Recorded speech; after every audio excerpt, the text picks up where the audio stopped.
भगवान की ओर वापस, विशेष रूप से प्रदर्शित पापी पिता संत संत पुत्र गॉडहेड पर वापस सितंबर 1976, जैसा पिता वैसा पुत्र कहावत है।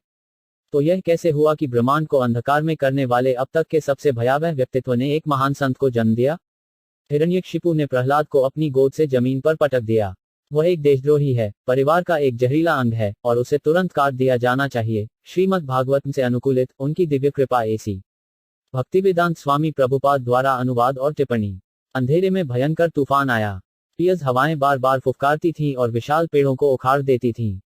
घने बादलों ने आकाश को ढक लिया और बिजली चमकती हुई मानो हंस रही हो। समुद्र अपनी ऊंची लहरों के साथ विलाप कर रहा था, मानो दुहक से त्रस्त हो।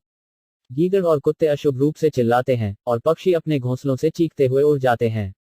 जुड़वां राक्षस हिरण्यकशिपु और हिरण्याक्ष का जन्म हो रहा था। दिन ब दिन, साल दर साल, वे और अधिक शक्तिशाली, अधिक दुष्ट और अन्य सभी राक्षसों पर अधिक प्रभावशाली होते गए, जिन्होंने उनके साथ गठबंधन किया। फिर हिरण्याक्ष और हिरण्यकशिपु के निर्देशन में राक्षस देवताओं, उनके कट्टर शत्रुओं और ब्रह्मांड के प्रशासकों पर विजय प्राप्त करने के लिए निकल पड़े। सार्वभौमिक शक्ति के लिए उनके युद्ध में राक्षसों ने कई जीत हासिल की, लेकिन अंत में भगवान विष्णु कृष्ण ने हिरण्याक्ष को स्वयं मार डाला। उनके भाई की मृत्यु ने हिरण्यकशिपु को शोक और क्रोध से भर दिया।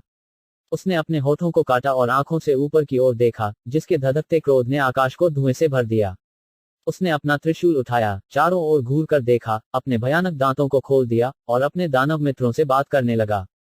हे मेरे दोस्तों, उन्होंने दहाड़ते हुए कहा, भगवान विष्णु को देवताओं और राक्षसों के प्रति समान व्यवहार करना चाहिए, लेकिन अब उन्होंने देवताओं का पक्ष लिया है और मेरे बहुत प्यारे भाई हिरण्याक्ष को मार डाला है। इसके लिए मैं उसके सिर को उसके शरीर से अलग कर दूंगा और उनके प्रचुर रक्त से मैं अपने मृत भाई हिरण्याक्ष को प्रसन्न करूंगा, जिसे रक्त चूसने का बहुत शौक था। केवल तभी मुझे शांत किया जाएगा। हिरण्यकशिपु ने अमर होने के लिए घोर तपस्या की। पहले हिरण्यकशिपु ने अपने आसुरी मित्रों को निर्दोष और पवित्र लोगों पर कहर बरपाने लिए दुनिया भर में भेजा और फिर वह अपनी बुरी योजनाओं को पूरा करने के लिए निकल पड़ा। हिरण्यकश्यप न केवल ब्रह्मांड पर शासन करना चाहता था और सभी रहस्यवादी सिद्धियों को प्राप्त करना चाहता था, और सबसे महत्वपूर्ण बात यह है कि वह अमर बनना चाहता था। असंभव प्रतीत होने वाले इन लक्ष्यों को प्राप्त करने के लिए वह मंद्रा पहाड़ी की घाटी में गया और कठोर तपस्या करना शुरू कर दिया। वह अपने सिरों पर खड़ा हो गया और अपनी बाहों को ऊपर की ओर रखा और उसकी आंखें आकाश पर टिकी रहीं। हिरण्यकशिपु के परिश्रम की तीव्रता से उसके सिर के बाल सुपरनोवा के समान तेज चमकने लगे। सभी नदियां और महासागर थरथरा उठे और दुनिया की सतह पर सभी पहाड़ और द्वीप कांपने लगे। आकाश से तारे और ग्रह गिरे और सभी दिशाओं में आग भड़क उठी। हिरण्यकशिपु अपनी दर्दनाक स्थिति में इतने समय तक रहा कि घास, बांस की छड़ें और अंत में एक विशाल एंथिल ने उसके शरीर को ढक लिया। चींटियां उसकी खाल, चर्बी, मांस और खून तब तक खाती रहीं जब तक कि उसका कंकाल ही न रह गया। उसकी भयानक स्थिति को देखकर देवताओं ने कहा, दुर्भावनापूर्ण हिरण्यकश्यप अपने ही पापों से भस्म हो गया है, जैसे कि छोटी चींटियों द्वारा एक सांप को खा लिया जाता है। इस प्रकार प्रोत्साहित होकर इंद्र के नेतृत्व में देवताओं ने राक्षसों पर भयंकर हमला किया।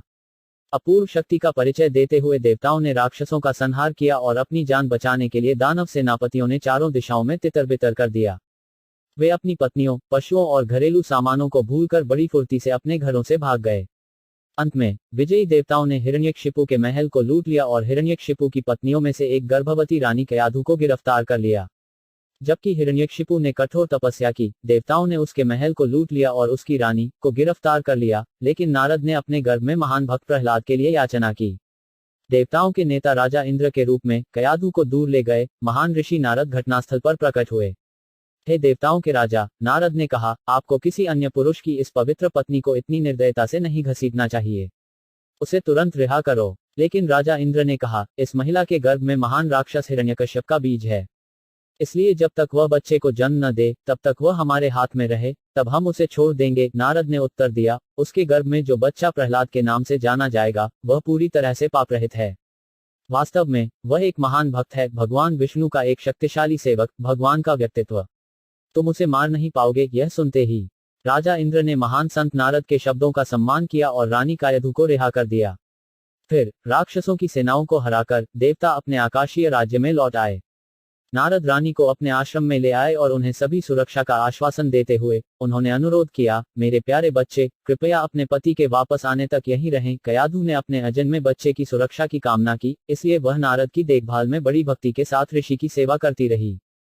क्योंकि नारद सभी पतित आत्माओं के प्रति स्वाभाविक रूप से बहुत दयालु हैं, उन्होंने उन्हें धर्म और दिव्य ज्ञान का निर्देश दिया, और उनके शब्द किसी भी भौतिक संदूषण से मुक्त थे। जहां रानी ने उनकी शिक्षाओं को सुना, वहीं उनके गर्भ में पल रहा बच्चा भी नारद के आध्यात्मिक संदेश को ध्यान से सुनता था। इस प्रकार अपने जन्म से पहले ही प्रहलाद ने अपनी आध्यात्मिक शिक्षा प्राप्त की। इस बीच स्वर्ग के अन्य निवासियों ने सबसे प्रमुख देवता ब्रह्मा से शिकायत की कि हिरण्यकशिपु के सिर से निकलने वाली चिलचिलाती रोशनी ने उनके ग्रहों को निर्जन बना दिया है। इस प्रकार सूचित किया गया, ब्रह्मा और अन्य देवता हिरण्यकशिपु को शांत करने और उनकी कठोर तपस्या को समाप्त करने के लिए देखने गए। मैं तुम्हारा धीरज देखकर चकित हूँ, हिरण्यकश्यप को देखकर ब्रह्मा ने कहा। कीड़े और चींटियों द्वारा काटे और खाए जाने के बावजूद आप अभी भी अपने जीवन की हवा को अपनी हड्डियों के भीतर प्रसारित कर रहे हैं। यह निश्चित रूप से अद्भुत है। अपनी कठोर तपस्या से आपने मेरा अनुग्रह प्राप्त कर लिया है, और मैं आपको जो भी वरदान देना चाहता हूँ, देने के लिए तैयार हूँ। इन शब्दों को बोलने के बाद ब्रह्मा ने हिरण्यकश्यप के कंकाल पर आध्यात्मिक जल छिड़का। दानव अब एक युवा शरीर में खिल गया, जिसके चमकदार सुनहरे अंग वज्र के प्रहार का सामना कर सकते थे। हिरण्यकश्यप ने तुरंत ब्रह्मा को संबोधित किया, कृपया अनुदान दे कि मुझे किसी भी जीवित प्राणी द्वारा नहीं मारा जाए, कि मैं किसी निवास के भीतर या बाहर, दिन या रात में, न जमीन पर या आकाश में मर जाऊं, कि मैं तुम्हारे द्वारा बनाए गए किसी भी प्राणी द्वारा, न ही किसी हथियार से, न ही किसी इंसान या जानवर द्वारा मारा गया हूं। वास्तव में मुझे किसी भी प्राणी से मृत्यु नहीं मिलती है, चाहे वह जीवित हो या निर्जीव, कि मेरा कोई प्रतियोगी नहीं है, कि समस्त प्राणियों और अधिष्ठाता देवताओं पर मेरा एकाधिकार है, और यह कि मैं सभी रहस्यवादी शक्तियों को प्राप्त कर लेता हूँ। ब्रह्मा द्वारा इन सभी अनुरोधों को स्वीकार करने के बाद हिरण्यकशिपु ने कहा, आखिरकार अब मैं अमर और अजेय हूँ। अब मैं विष्णु को चुनौती दूंगा और अपने भाई की मौत का बदला लूंगा। बहुत तेजी से हिरण्यकशिपु ने ब्रह्मांड के सभी ग्रहों पर विजय प्राप्त की, राजा इंद्र के भव्य महल में निवास किया, और देवताओं को उनके चरणों में झुकने के लिए मजबूर किया। उन्होंने देवताओं के लिए दिए गए यज्ञों को भी चुरा लिया। हिरण्यकशिपु ने कठोर शासन किया, और वह हमेशा तेज महक वाले मदिरा और शराब के नशे में रहता था। इस समय के दौरान रानी कयाधु अपने पति के महल में लौट आई और उन्हें एक पुत्र प्रहलाद को जन्म दिया। वे सभी दिव्य गुणों के भंडार थे, क्योंकि वे ईश्वर के अनन्य भक्त थे। परम सत्य को समझने के लिए दृढ़ संकल्पित, उनका अपनी इंद्रियों और मन पर पूर्ण नियंत्रण था। वह सभी जीवित प्राणियों के प्रति दयालु थे और सभी के सबसे अच्छे दोस्त थे। सम्माननीय व्यक्तियों के प्रति वह एक नौकर के समान व्यवहार करता था, गरीबों के लिए वह पिता के समान था, और अपने समानों के लिए वह एक सहानुभूतिपूर्ण भाई के समान था। हमेशा बहुत विनम्र, वह अपने शिक्षकों, आध्यात्मिक गुरुओं और पुराने गॉड ब्रदरों को स्वयं भगवान के समान ही अच्छा मानता था। वास्तव में वह पूरी तरह से किसी भी अभिमान से मुक्त था जो उसकी अच्छी शिक्षा, धन, सौंदर्य और कुलीन जन्म से उत्पन्न हो सकता था। हिरण्यकश्यप को यह नहीं पता था कि प्रहलाद ने अपनी मां के गर्भ में रहते हुए ही भक्ति सेवा सीख ली थी। इसलिए जब प्रहलाद 5 वर्ष के हुए तो हिरण्यकश्यप ने उन्हें भौतिकवादी शिक्षा प्राप्त करने के लिए स्कूल भेजा। प्रहलाद ने अन्य राक्षसों के पुत्रों के साथ अध्ययन किया। स्कूल में उन्होंने राजनीति और अर्थशास्त्र पर पाठ सुना और सुनाया, लेकिन उन्हें यह पसंद नहीं आया, क्योंकि वे चाहते थे कि वह एक व्यक्ति को मित्र और दूसरे व्यक्ति को शत्रु माने। प्रहलाद के कुछ समय के लिए स्कूल जाने के बाद हिरण्यकश्यप ने उसे अपनी गोद में लिया और प्यार से पूछा, मेरे प्यारे बेटे, कृपया मुझे स्कूल में अपने पसंदीदा विषय के बारे में बताएं। प्रहलाद ने उत्तर दिया, हे राक्षसों के राजा, जहां तक मैंने अपने आध्यात्मिक गुरु से सीखा है, कोई भी व्यक्ति जो अपने अस्थायी शरीर और अस्थायी गृहस्थ जीवन को वास्तविक रूप में स्वीकार करता है, वह निश्चित रूप से चिंता से शर्मिंदा होता है, केवल एक अंधेरे सूखे कुएं में गिर जाता है। दुख के साथ उसे तुरंत घर छोड़ देना चाहिए, जंगल में जाना चाहिए और भगवान की शरण लेनी चाहिए।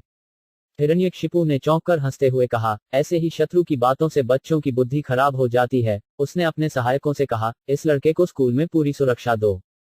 भगवान के भक्त भेष बदलकर वहां जा सकते हैं, इसलिए ध्यान रहे कि उनकी बुद्धि पर उनका और अधिक प्रभाव न पड़े। प्रहलाद को वापस स्कूल ले जाने के बाद प्रहलाद के शिक्षकों शंड और अमरक ने उससे कहा, प्रिय पुत्र प्रहलाद, आपको सभी शांति और सौभाग्य। अब हम आपसे कुछ प्रश्न पूछने जा रहे हैं, इसलिए कृपया झूठ न बोलें, बस सच के साथ जवाब दो। यहाँ के दूसरे लड़के तुम्हारे जैसे नहीं हैं, वे परमेश्वर के बारे में गलत तरीके से नहीं बोलते हैं। आपने ये निर्देश कैसे सीखे हैं? आपकी बुद्धि कैसे खराब हो गई है?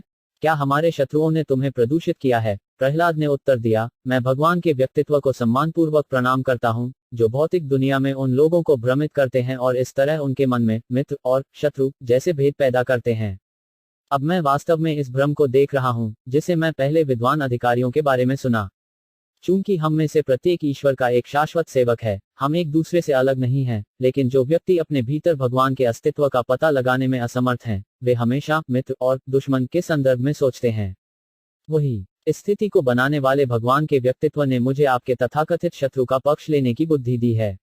जैसे लोहा चुंबक से आकर्षित होता है, वैसे ही मैं भगवान की ओर आकर्षित होता हूँ। प्रहलाद के शिक्षक उग्र थे। मुझे एक छड़ी लाओ, यह प्रहलाद हमारे अच्छे नाम को नुकसान पहुंचा रहा है, उसे दंडित किया जाना चाहिए। उसे लगातार धमकाते हुए संडा और अमरका प्रहलाद को सांसारिक छद्म, धर्म, पैसा कमाने और इंद्रिय सुख के बारे में सिखाने लगे। कुछ समय बाद उन्होंने उसे फिर से उसके पिता के सामने पेश किया। जब हिरण्यकशिपु ने प्रहलाद को अपने सामने झुकते हुए देखा, तो उसने प्यार से बच्चे को अपने आशीर्वाद से नहलाया और खुशी खुशी उसे अपने दोनों हाथों से गले लगा लिया। उसने प्रहलाद को अपनी गोद में बैठा लिया और उसकी आंखों से आंसुओं की झिलमिलाहट बच्चे के मुस्कुराते हुए चेहरे पर आ गई और उसने अपने बेटे से बात की। मेरे प्यारे प्रहलाद, वह शुरू हुआ, मेरे प्यारे बेटे, बहुत दिनों से तुमने अपने शिक्षकों से कितनी बातें सुनी हैं। अब कृपया मुझे वही दोहराएं जो आपको लगता है कि उस ज्ञान में सबसे अच्छा है। निडर होकर प्रहलाद ने कहा, परमेश्वर के पवित्र नाम, रूप, गुण, सामग्री और लीलाओं के बारे में सुनना और जप करना, उन्हें याद करना, प्रभु के चरण कमलों की सेवा करना, 16 प्रकार के साजो सामान से प्रभु की आदरपूर्वक पूजा करना, यहोवा से प्रार्थना करना, उसका सेवक बनना, भगवान को अपना सबसे अच्छा दोस्त मानते हुए और उन्हें समर्पण करना, दूसरे शब्दों में शरीर, मन और शब्दों के साथ उनकी सेवा करना, इन 9 प्रक्रियाओं को शुद्ध भक्ति सेवा के रूप में जाना जाता है। और मैं उन सभी को मानता हूं जिन्होंने इन 9 विधियों के माध्यम से अपना जीवन भगवान विष्णु की सेवा में समर्पित कर दिया है। सबसे अधिक विद्वान बनो, क्योंकि उसने पूर्ण ज्ञान प्राप्त कर लिया है। उसके होंठ क्रोध से कांप रहे थे। हिरण्यकश्यप ने सांड की ओर रुख किया। यह क्या बकवास है? कुछ ब्राह्मण हो तुमने मेरे आदेश की अवहेलना की है। तुमने मेरे शत्रुओं की शरण ली है। आपने इस गरीब लड़के को भक्ति सेवा के बारे में सिखाया है। संत ने तुरंत उत्तर दिया, हे राजा, हे इंद्र के शत्रु, जो कुछ तुम्हारे पुत्र ने कहा है वह उसे न तो मेरे द्वारा सिखाया गया और न किसी और ने। उनकी भक्ति सेवा अनायास ही विकसित हो गई है। कृपया अपना गुस्सा छोड़ दें। हम पर बेवजह आरोप मत लगाओ। हिरण्यकश्यप अपने पुत्र की ओर मुड़ा और कहा, हे धूर्त, हमारे परिवार के सबसे गिरे हुए सदस्य, यदि आपके शिक्षकों ने आपको यह नहीं सिखाया तो किसने किया? प्रहलाद ने उत्तर दिया, जिन लोगों ने अपने नेता के रूप में बाहरी इंद्रियों से जुड़े अंधे व्यक्ति को स्वीकार कर लिया है, वे यह नहीं समझ सकते हैं कि जीवन का लक्ष्य भगवान विष्णु की भक्ति सेवा में संलग्न होना, भगवान के पास वापस लौटना है। यदि ऐसे व्यक्ति भगवान विष्णु के भक्त के चरण कमलों की शरण लेते हैं तो ही वे भौतिक संदूषण से मुक्त हो सकते हैं। क्रोध से अंधे हिरण्यकशिपु ने प्रहलाद को अपनी गोद से जमीन पर पटक दिया। नौकरों, उसे ले जाओ और उसे एक ही बार में मार डालो। वह चिल्लाया। विष्णु का भक्त बनकर प्रहलाद मेरे भाई का हत्यारा बन गया है। वह एक देशद्रोही है, परिवार का एक जहरीला अंग है और उसे तुरंत काट देना चाहिए। बिना देर किए उसे मार डालो। हिरण्यकशिपु के आसुरी सेवक, जिनके भयानक चेहरे, नुकीले दांत और लाल दाढ़ी थी, फिर प्रहलाद के कोमल शरीर पर अपने त्रिशूल से प्रहार करने लगे। वे चिल्लाए, उसे काट दो, उसे छेद दो। वे चिल्लाए, उसे काट दो, उसे पियज। हालांकि प्रहलाद चुपचाप बैठ गया और भगवान के व्यक्तित्व का ध्यान किया और राक्षसों के हथियारों का उस पर कोई प्रभाव नहीं पड़ा। यह देखकर हिरण्यकशिपु भयभीत हो गया और उसने अपने पुत्र को मारने के लिए तरह तरह के उपाय किए। उसने उसे हाथियों के पैरों के नीचे फेंक दिया। उसने उसे बड़े और भयानक सांपों के बीच में डाल दिया। उसने उसे विनाशकारी मंत्रों से शाप दिया। उसने उसे पहाड़ की चोटी से फेंक दिया। उसने भयावह आभासों को संजोया। उसने उसे जहर दिया। उसने उसे भूखा रखा। उसने उसे भयंकर ठंड, हवा, आग और पानी के सामने उजागर किया। उसने उसे कुचलने के लिए भारी पत्थर भी फेंके। लेकिन इन परीक्षणों के दौरान प्रहलाद ने केवल भगवान विष्णु का ध्यान किया और इस तरह वे अप्रभावित रहे। हिरण्यकश्यप बहुत चिंतित हो गया कि आगे क्या किया जाए। लेकिन सांडा और अमरका अभी भी बहुत आशान्वित थे कि वे अपने शिक्षण के बल पर लड़के को बदल सकते हैं। तो एक बार फिर हिरण्यकशिपु ने प्रहलाद को अपनी देखरेख में रखा और एक बार फिर उन्होंने प्रहलाद को सांसारिक छद्म, धर्म, व्यापार और कामुक संतुष्टि के बारे में व्यवस्थित और निरंतर सिखाया। लेकिन जब भी शिक्षक घर के मामलों में भाग लेने के लिए कक्षा छोड़ते थे तो प्रहलाद अपने सहपाठियों से भौतिकवाद की व्यर्थता के बारे में बात करते थे। उसके दोस्त उससे प्यार करते थे और उसका सम्मान करते थे और अपनी कम उम्र के कारण वे अभी तक अपने शिक्षकों के निर्देशों से दूषित नहीं हुए थे। इस प्रकार उन्होंने प्रहलाद की बातों को ध्यान से सुना। एक व्यक्ति जो पर्याप्त रूप से बुद्धिमान है, उसने उनसे कहा, जीवन की शुरुआत से ही अन्य सभी कार्यों को छोड़कर भक्ति सेवा का अभ्यास करना चाहिए। यह मानव शरीर शायद ही कभी प्राप्त होता है, हालांकि यह अन्य शरीरों की तरह अस्थायी है। मानव शरीर में हम भगवान की भक्ति कर सकते हैं और थोड़ी सी भी सच्ची भक्ति हमें पूर्णता प्रदान कर सकती है। जीवन का मानव रूप हमें घर लौटने का मौका देता है, वापस भगवान के पास। इसलिए सभी जीवित प्राणियों, विशेषकर मनुष्यों को भगवान विष्णु के चरण कमलों की सेवा करनी चाहिए। यह भक्ति सेवा स्वाभाविक है क्योंकि भगवान विष्णु, भगवान के व्यक्तित्व, सबसे प्रिय मित्र, गुरु और सभी के शुभचिंतक हैं। हमें केवल कामुक आनंद के लिए प्रयास नहीं करना चाहिए, क्योंकि इससे केवल समय और ऊर्जा की हानि होती है, लेकिन कोई वास्तविक आध्यात्मिक लाभ नहीं होता है। लेकिन अगर हम भगवान विष्णु की सेवा करने की कोशिश करते हैं, तो निश्चित रूप से हम आत्म साक्षात्कार के आध्यात्मिक मंच को प्राप्त कर सकते हैं। राक्षसों के सभी पुत्रों ने प्रहलाद के दिव्य निर्देशों की सराहना की और उन्होंने उन्हें बहुत गंभीरता से लिया। लेकिन सांडा और अमरका डर गए। उन्होंने देखा कि प्रहलाद के साथ जुड़कर उनके छात्र भगवान विष्णु के भक्त बन रहे थे। जब शिक्षकों ने हिरण्यकशिपु से संपर्क किया और स्थिति का वर्णन किया, तो वह बहुत क्रोधित हुआ। हिरण्यकशिपु ने क्रोध में कांपते हुए और सांप की तरह फुफकारते हुए हिरण्यकशिपु ने अपने बेटे को बुलाया। जब प्रहलाद अपने पिता के सामने आया, तो उसके हाथ मुड़े हुए थे और वह शांत, सौम्य लग रहा था। हिरण्यकशिपु ने उसे टेढ़ी निगाहों से देखा और उसे कड़ी फटकार लगाई, हे सबसे निर्दयी, मूर्ख, संकटमोचक, हे पृथ्वी के मैल, तुमने मेरी शक्ति का उल्लंघन किया है और इसलिए तुम एक जिद्दी मूर्ख हो। आज मैं तुम्हें तुम्हारी मृत्यु के लिए भेजूंगा। प्रहलाद, हे धूर्त, आप जानते हैं कि जब मैं क्रोधित होता हूं तो ब्रह्मांड के सभी ग्रह कांपते हैं। बताओ तुम किसके बल से इतने निर्भीक और निर्भय हो गए हो? प्रहलाद ने शांति से उत्तर दिया, मेरे प्रिय राजा, मेरी शक्ति का स्रोत तुम्हारा भी स्रोत है और सभी का स्रोत है। चाहे गतिमान हो या स्थिर, श्रेष्ठ हो या हीन, प्रत्येक जीव भगवान के सर्वशक्तिमान व्यक्तित्व के नियंत्रण में है। हिरण्यकशिपु ने कहा, आप कहते हैं कि मुझसे श्रेष्ठ एक प्राणी है, लेकिन वह कहाँ है? अगर वह हर जगह है, तो वह इस स्तंभ में मौजूद क्यों नहीं है जिसे आप अपने सामने देख रहे हैं? क्या आपको लगता है कि वह इस स्तंभ में है? हाँ, प्रहलाद ने उत्तर दिया, वह वहां है। हिरण्यकश्यप का क्रोध और भी अधिक भड़क उठा। क्योंकि तुम ऐसी बकवास कर रहे हो, उसने कहा, मैं अब तुम्हारा सिर तुम्हारे शरीर से अलग कर दूंगा। अब मैं तुम्हारे परम पूज्य परमेश्वर को तुम्हारी रक्षा के लिए आते हुए देखता हूँ। फिर ठीक उसी क्षण हिरण्यकशिपु ने जिस स्तंभ को चुना था, उसमें से एक अद्भुत और भयानक रूप प्रकट हुआ, एक ऐसा रूप जो पहले कभी नहीं देखा गया था। आधा आदमी और आधा शेर, पिघले हुए सोने की तरह क्रोधित आंखों वाला, एक चमकता हुआ आया जिसने विस्तार किया उसके डरावने चेहरे के आयाम, और उस तरह नुकीली जीभ जो एक द्वंद्वयुक्त तलवार की तरह चलती थी। भगवान के सर्वोच्च व्यक्तित्व ने नरसिंहदेव के अपने क्रोधी रूप में अवतार लिया था। हैरान और हतप्रभ हिरण्यकशिपु ने भगवान की ओर देखा, फिर अपने क्लब को उठाया और साहसपूर्वक उस पर हमला किया। नरसिंहदेव उसके साथ वैसे ही खेलते थे जैसे एक चील सांप के साथ खेलता है, जिससे वह बार बार अपने कमल के हाथों के लंबे, खतरनाक नाखूनों से बच जाता है। अंत में प्रभु ने उसे पकड़ लिया और उसे अपनी गोद में रख लिया। फिर सभा भवन के द्वार में उन्होंने बड़ी आसानी से राक्षस हिरण्यकशिपु को टुकड़े टुकड़े कर दिया। यहोवा ने उस राक्षस को पकड़ लिया, उसे अपनी गोद में रख लिया और उसके टुकड़े टुकड़े कर दिए। अपनी दिव्य चतुराई से भगवान नरसिंहदेव ब्रह्मा के किसी भी वरदान का खंडन किए बिना हिरण्यकशिपु को मारने में सक्षम थे। फांसी न तो अंदर और न ही बाहर, बल्कि द्वार में हुई, न भूमि पर और न आकाश में, परंतु यहोवा की गोद में, न दिन में, न रात में, परंतु सांझ के समय, न तो मनुष्य, न पशु, न देवता और न ही किसी सृजित प्राणी द्वारा, बल्कि परमेश्वर के व्यक्तित्व द्वारा, और किसी शस्त्र से नहीं, परंतु प्रभु के अपने कमल के हाथों से। देवताओं ने भगवान नरसिंहदेव को फूलों की वर्षा की और फिर उन्हें सम्मानजनक प्रार्थना की, उनकी महिमा की और उन्हें हिरण्यकशिपु के दमनकारी शासन से ब्रह्मांड को बचाने के लिए धन्यवाद दिया। प्रहलाद ने भी भगवान से बहुत सुंदर प्रार्थना की, उनसे केवल उनकी सेवा करने और उनसे प्रेम करने की शक्ति मांगी। जब नरसिंहदेव ने प्रहलाद को कुछ अनुग्रह मांगने के लिए प्रोत्साहित किया, तो लड़के ने भगवान से अपने आसुरी पिता सहित सभी लोगों को इस दुनिया में बार बार जन्म और मृत्यु से बचाने के लिए कहा। शुद्ध भक्त नारद से प्राप्त भक्ति प्रशिक्षण के लिए धन्यवाद। प्रहलाद ने अपने जीवन को सफल बनाया, उन्होंने हमेशा भगवान को याद किया और उन्हें अपनी प्रेमपूर्ण सेवा से प्रसन्न किया।